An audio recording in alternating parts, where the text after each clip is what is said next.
Welcome to the Stylized Game Ready 3D model creation course. You will learn how to create a stylized axe from scratch using Blender and Substance Painter. I will guide you through the entire modeling process, starting from a simple sketch created for this course as you build the base high poly model step by step. You will learn how to prepare your model for sculpting step by step, and I will show you the full stylized sculpting process in real time with no time lapses.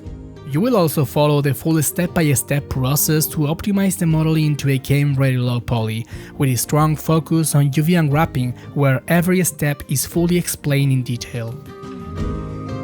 You will follow the full texturing process in real time, where I explain decisions and fix mistakes so you can learn how to recognize and solve them.